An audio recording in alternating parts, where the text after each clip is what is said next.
So it should be no surprise that vegans have the greenest diets available, and I don't mean greenest as in most fruits and veggies. I mean greenest as in best for environmental health. Because any diet that contains meat requires food to feed animals, and since living consists of a lot of turning chemical potential energy into heat, meat requires a higher caloric input than it provides, meaning we would need to grow more veggies to feed animals than if we were just to grow veggies to feed ourselves. Okay, but this video isn't meant to advocate for one dietary lifestyle over another. I just want to see how many vegans it would take to theoretically save the planet from global warming and stuff like that. So first we need to have some sort of criterion to measure environmental impact. And the simplest way to do that would probably be the CO2 equivalent, which basically considers all greenhouse gases and measures the equivalent amount of CO2 required to get the same amount of greenhouse effect over a 100-year span. This neglects other aspects of environmental health like ecosystems, but it's hard to quantify the overall health of the entire environment, so CO2 equivalent will have to do. So now we need to figure out how much meat people are eating and the CO2 equivalent of that meat. I'll be making the extremely anti-conservative assumption that the US diet is the average diet because most of my viewers are from the US and this information will likely be more relatable for them and insert obligatory Americans think the world revolves around them joke. Also, this anti-conservative number will make more sense in the later context of the video. Note that a lot of the calculations done in this video are mostly back-of-the-napkin calculations and have very little meaning in the wrong context. These calculations are intended to provide an idea of the magnitude of certain problems and not provide exact numbers. So Americans consumed an average per person of 58 kilograms of poultry, 38 kilograms of beef, 30 kilograms of pork, 22 kilograms of seafood, and an extremely negligible amount of other meats. Well, negligible compared to the rest of it. Now it's hard to find relatively consistent CO2 equivalent numbers, but using these numbers, the average American diet would be responsible for emissions of around 4,800 kilograms of CO2 equivalent per year. And if we assume everyone replaced the meat in their diet with something like the CO2 equivalent of something like rice, they'd have to consume 233 kilograms of rice to supplement the caloric difference, which would give them emissions of around 1,000 kilograms of CO2 equivalent. Now obviously the current amount of greenhouse gases present in the atmosphere isn't ideal, but let's assume that it's manageable and possible to survive in these conditions. That means vegans would have to offset the roughly 54 trillion kilograms of CO2 equivalent emitted per year. Meaning we'd need about 14.21 billion people to convert to veganism, and we'd need to somehow create about 6.1 billion negative people or something because our population hasn't hit that number yet. Or, in other words, to put everything into perspective, even if we assume a meat-heavy diet, assume large CO2 equivalent numbers for that meat, and assume everyone switches to an all-vegan diet, this huge dietary change would only reduce carbon emissions by about 57%.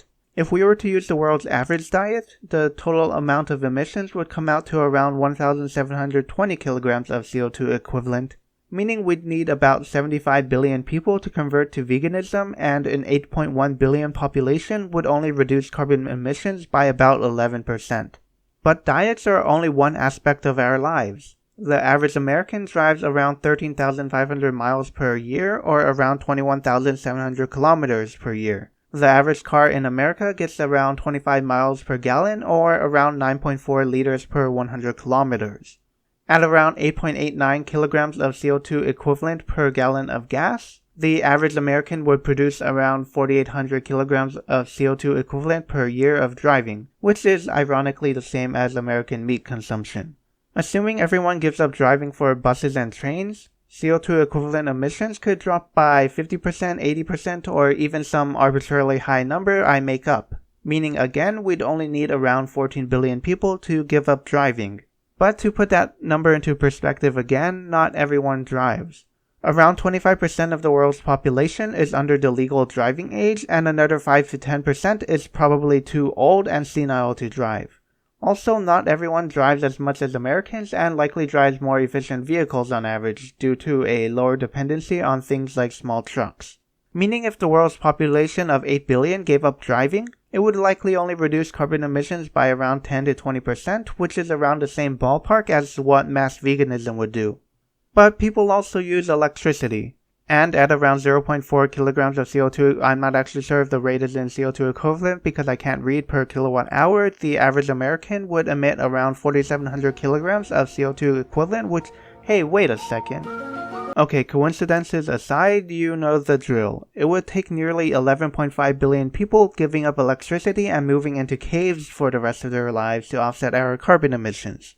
Or in other words, if the entire population gave up electricity, we could reduce our carbon emissions by about 70%, which isn't that bad considering that, combined with the other two factors, it would get us to around net zero emissions. Until you remember that I assumed America's energy consumption and not the world's energy consumption.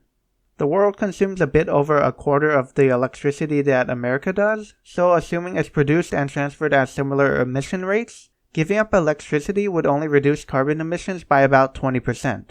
Okay, so what point am I trying to make with this video? Well, the obvious point is that developed countries like America have more carbon emissions than the world average. Likely because a non-negligible amount of people are actually living under a rock with no access to electricity, modern vehicles, and animal products. But the main point is that this problem doesn't exist at an individualistic level. The problem exists at a societal level. The individual can't fix the problem by themselves, they'd only get about halfway, because part of the problem stems from the industrial factors that are out of their control. Individuals won't have to give up electricity if we invest in green sources of power like nuclear. We don't have to give up transportation if we shift to electric vehicles running on clean electricity. But we would still need industries to cut back on wasteful and dirty processes because they account for a large portion of the picture. And it wouldn't hurt for developed nations to consume like 50% less meat. Sorry if this was obvious, I know that people already knew most of the information in this video, but it's fun to put numbers to these facts. And thanks for watching and happy Earth Day, I guess.